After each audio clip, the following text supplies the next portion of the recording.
Hello everyone, good morning সবাইকে। Welcome back to my another mini blog. ভিডিওটা edit করার জন্য আপলোড করতে পারছিলাম না। অনেক দিন আগে এই ভিডিওগুলো আমি বানিয়ে রেখেছিলাম। বাই দ্য ওয়ে, মেবি আমি ভিডিও বানানো ছেড়ে দিয়েছি, জানি না কেন। মানে কিছু কিছু ভিডিও আর কি এখনও পেন্ডিং রয়েছে, যেগুলো আমি আপলোড করব।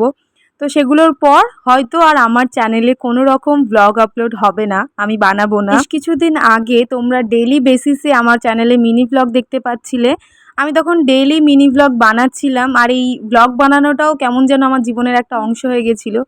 কিন্তু হঠাৎ করেই আমি জানি না আমার কি হয়েছে, মনে হচ্ছে যে না, আর ব্লগ আমি বানাবো না। আমি জানি আমার কিছু ফ্রেন্ডস রয়েছে যারা ডেইলি আমার ব্লগ দেখে, আমাকে ভীষণভাবে ইন্সপায়ার করে যে এটা কন্টিনিউ কর। তারা একদমই হয়তো এই নিউজটা পেয়ে খুশি হয়নি হয়তো। যাই হোক, সেদিন রিম্পার সেকেন্ড ডোজের ভ্যাকসিন ছিল, ওকে নিয়ে আমি সেখানেই গিয়েছিলাম। আজ তবে আসি, খুব তাড়াতাড়ি দেখা হবে।